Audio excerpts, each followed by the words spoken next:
Guys, before you go on to this clip, please don't forget to press the subscribe button for more content like this. We post all our clips on this channel from the podcast. I know you're going to enjoy this quite a lot. ठीक है sir, मतलब आई see what you're saying, और मैं बिल्कुल ये बात समझता हूँ कि एक सोसाइटी का बेनिफिट तभी होता है जब उसका लोएस्ट मेंबर ऊपर बढ़ता है.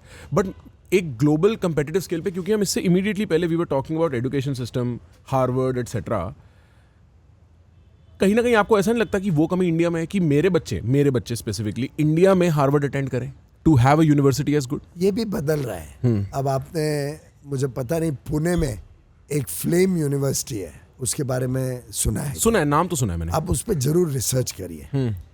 आज से 10 दिन पहले हमारे देश के विदेश मंत्री माननीय डॉक्टर एस जयशंकर वहाँ पे गए थे और इतना प्रभावित हुए, लगभग 3, साढ़े 3, 4 घंटे वहाँ रहे. पूरा कैंपस, वहाँ की करिकुलम, वहाँ की पढ़ाई लिखाई का तरीका, सब कुछ गहराई से देखने के बाद उन्होंने जब मुझे फ़ोन किया तो उन्होंने कहा कि पीयूष, मैंने तो अपने पोते पोतियों के लिए, ग्रैंड चिल्ड्रन के लिए वहाँ पे सीट बुक करनी है. इतना अच्छा एजुकेशन उनको वहाँ पे दिखा. अब विदेश जाने की आवश्यकता आस्ते आस्ते खत्म होगी. हमने जो नई शिक्षा नीति लाए हैं 2020 में, after extensive stake holder consultation, उसके तहत liberal education, freedom of choice, freedom of exploring the unknown, उसको बहुत अहमियत दी गई है. और अब मुझे लगता है कि आस्ते आस्ते विदेश की यूनिवर्सिटीज़ भारत आएंगी, ड्यूअल डिग्रीज और बड़े पैमाने पे देना शुरू करेंगी. भारत के बच्चे तो विदेश जो जाते हैं, साथ साथ में विदेश के बच्चे आज भारत आना चाहते हैं. मैं ऑस्ट्रेलियन यूनिवर्सिटीज़ और गवर्नमेंट के साथ जब बात कर रहा था, वहाँ पे मैंने थियोरी फ्लोट की कि अगर आपके बच्चों को भविष्य में सफल होना है तो उनको अपॉर्चुनिटीज़ तो भारत और ऐसे इमर्जिंग इकोनॉमीज़ में मिलेंगी.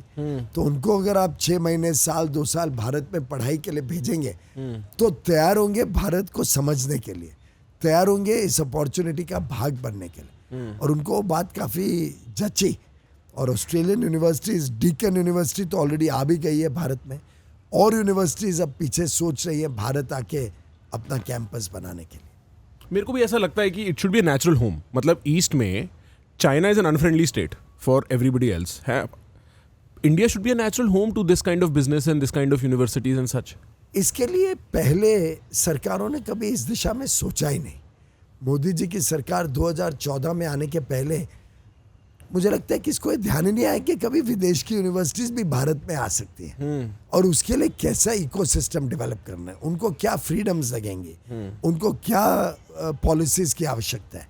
मोदी जी ने लगभग 4-5 साल तक इस पे पूरे देश में लोगों से विचार विमर्श किया, फीडबैक लिया, पॉलिसी के अलग अलग वर्जन्स बने, और दुनिया भर में इसकी चर्चा करने के बाद जो नेशनल एजुकेशन पॉलिसी 2020 आई, आपने देखा होगा उसकी कोई भी प्रतिक्रिया नहीं कर पाए, कोई क्रिटिसाइज नहीं कर पाए. इतनी ज़्यादा इसमें इन्वॉल्वमेंट थी, सबका एंगेजमेंट था कि ये एक बहुत अच्छी भविष्य के लिए भारत की शिक्षा प्रणाली को भी सुधार करेगा और दुनिया के साथ हमें इंटीग्रेट करने में भी मदद करेगा. एज अ सिटीजन सर, एक ना सिनिसिज्म बोलूँगा मैं, एक डिस्करेजमेंट होती है हमारी, जहाँ पे well on paper NEP as a policy great, new educational policy I am okay with. उसका इम्प्लीमेंटेशन होते होते ना it looks very different. Have you found that to be the case from the top कि आप policy बनाते हो, नीचे कुछ और हो जाता है? देखिए, आपको याद दिलाऊं कि 2020 में पॉलिसी आई, तब कोविड के दिन थे जी. तो कुछ समय तो we did lose because of covid. Right. दुनिया में ट्रैवल भी नहीं हो रहा था. दुनिया के कई देशों में तो शायद अभी तक वर्क फ्रॉम होम चल रहा है. कुछ परिस्थितियां ऐसी रही कि जितना स्पीड मोदी जी का नॉर्मल स्टाइल में हो जाता है, शायद उसमें कोविड के कारण नई नेशनल एजुकेशन पॉलिसी दुनिया तक पहुंची ना हो. पर अब जब पहुंचनी शुरू हुई है तो उत्साह देख के लगता है we will make up for this time also. जैसा मैंने कहा, इसमें 2 वे ट्रैफिक है. अब भारत की यूनिवर्सिटीज भी बाहर जा रही हैं. IIT IIM ने दुबई कैंपस शुरू कर दिया. Indian institute of foreign trade ने भी दुबई में कोर्सेज देना शुरू किया, आगे चल के कैंपस बनाने जा रहे हैं. तो मुझे लगता है कि मोदी जी की जो सोच है उसमें भारत भी दुनिया में पहुंचेगा और दुनिया को भी आमंत्रण करेंगे, जिससे सही माने में हम फ्यूचर सिटीजन्स भारत के तो बनाएंगे ही, जो विश्व के साथ एंगेज कर सकें। विश्व को भी भारत की सोच, भारत की जो पुरानी हमारी विरासत है, इसको भी हम पूरे दुनिया में लेके जा पाएंगे। और मैं आपको बता नहीं सकता how aligned I am with this, क्योंकि मेरे को ऐसा लगता है पूरी दुनिया देखने के बाद, एक तो one of the most interesting geographies in the world, यहाँ पे जो रस है ना वो पूरी दुनिया में कहीं नहीं है। दूसरा, हमारा आदमी सबसे मेहनती होने के बाद सबसे successful as in when they emigrate, कहीं और चले जाते हैं। और मैं चाहता हूं कि by the time I am 40-45, you know, this country looks like, you know, what it deserves, it gets what it deserves.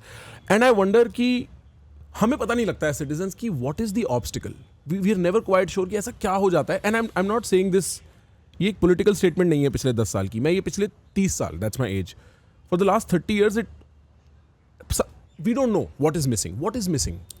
मुझे लगता है कि जो सबसे बड़ी समस्या थी इस देश के सामने, वो माइंडसेट की प्रॉब्लम थी। मोदी जी 2014 में आए, उसके पहले हम बड़े लक्ष्य की तरफ कभी सोचते ही नहीं थे।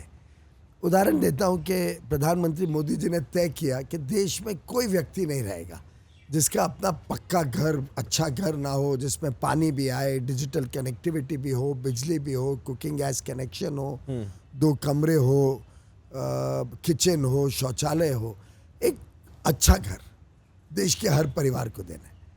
और उसके तहत 10 वर्षों में 4 करोड़ घर गरीबों को मुफ्त में मिल चुके हैं। अगले 5 साल में 2029 तक हम 3 करोड़ और घर, यानी एक तक प्रकार से 25% भारत की जनसंख्या को अपना खुद का पक्का मकान सरकार द्वारा मुफ्त में मिलेगा। अब इतनी बड़ी सोच पहले भारत में कभी किसके पास थी नहीं।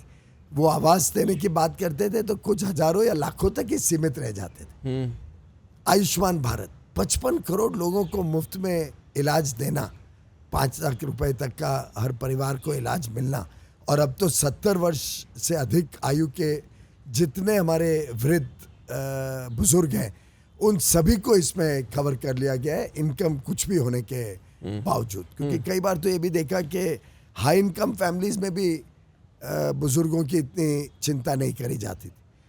तो ये जो बड़ी सोच के साथ हम बात पहले करते थे एजुकेशन फॉर ऑल, पर हमारी बेटियों को क्या समस्या है स्कूल जाने में, वहाँ पे लड़कियों के लिए अलग टॉयलेट नहीं है, सैनिटरी पैड इतने महंगे हैं कि उनको बाहर जाना मुश्किल है, स्कूल जाते वक्त शर्मिंदगी आती थी, रह जाते थे। घरों में टॉयलेट नहीं होने के कारण कितनी बेशर्मी, क्या इंडिग्निटी लगती थी हमारी बहनों को, हमारी बेटियों को। इन चीज़ों की, इन मूलभूत समस्या की कभी इस देश ने पहले चिंता नहीं की। प्रधानमंत्री नरेंद्र मोदी स्वयं एक बहुत साधारण परिवार से आते हैं। उन्होंने बचपन में देखा उनकी माँ को दिन सुबह से लेकर रात तक चूल्हे पे भोजन बनाते हुए, सुबह की चाय, नाश्ता, लंच हो, डिनर हो, शाम की चाय हो, जो भी हो, दिन भर वो 400 सिगरेट अपने शरीर में लेती थी। पानी के लिए नज़दीक की नदी में जाना पड़ता था। उनके पिताजी का छोटा टी स्टॉल था वाडनगर गुजरात में, वहाँ पे उनके पास पैसे नहीं थे कि वो उसको बढ़ा सके। उनके स्कूल में एक दलित बच्चे ने आना बंद कर दिया, पता लगाया तो पता चला कि उसके पास पैसे नहीं थे यूनिफॉर्म के लिए। ये मोदी जी के स्वयं के जो जीवन के अनुभव थे, उससे उनकी संवेदनशीलता बढ़ी।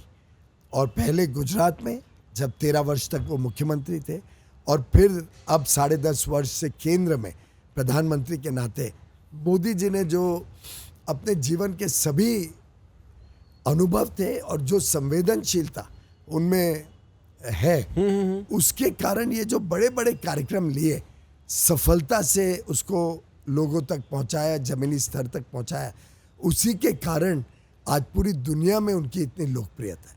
मुझे लगता है शायद ही कोई दुनिया का ऐसा नेता आज हो जिसकी इतनी लोकप्रियता पूरे विश्व में है कि प्रेसिडेंट इलेक्ट डोनाल्ड ट्रंप भी कहें Modi is a wonderful person, he is my friend, और भारत के गुणगान गाए, चाहे वो प्रेसिडेंट मैक्रोन हो, चाहे वो मिडिल ईस्ट के सभी देश के राजा हों, यूएई के राजा हों, चाहे सऊदी अरेबिया के क्राउन प्रिंस हों, हर व्यक्ति मोदी जी के प्रति आकर्षित होता है।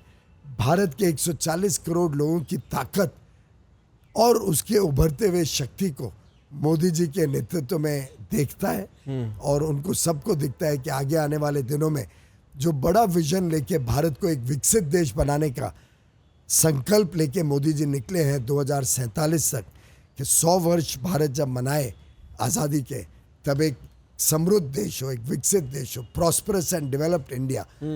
ये बड़ी सोच मिसिंग थी 2014 के पहले। ये माइंडसेट जो बदला है देश का, और उसके लिए जो एनेबलर्स, चाहे वो ईज ऑफ डूइंग बिजनेस हो, चाहे वो कंप्लायंसेस कम करने हो, लोगों को ईज ऑफ लिविंग हो, सरलता मिले लोगों को अपने जीवन में, दिन रात की कश्मकश से निजात मिले, ये जो मोदी जी की बड़ी सोच है, ये देश को बदल रही है। ईज ऑफ डूइंग बिजनेस पे अभी आई थिंक हम क्या we rank somewhere in the 60s sir? ऐसा है कि ये रैंकिंग 3 साल से बंद है। अच्छा। 3 साल पहले हम 63 रैंक पे थे। शायद अभी तक वो रैंकिंग चालू होती तो हमारा रैंक बहुत सुधर जाता। जितने अलग अलग प्रकार की योजनाएं काम किया है उसको देखें तो अभी तक भारत शायद टॉप फ्यू कंट्रीज में आ जाता, लेकिन एक हमारे पड़ोसी देश ने कुछ शायद गड़बड़ी करी थी उसमें, जिसके कारण वर्ल्ड बैंक ने वो रैंकिंग ही बंद कर दी। हमें पता है कौन से वाले पड़ोसी ने? शायद देशवासियों को, कई देशवासियों को पता है। Guys, if you're enjoying the clips that we are putting out on this channel, you can consume all our podcasts in small clips right here. We chunk them together and release them just for your convenience. Do not forget to press the subscribe button.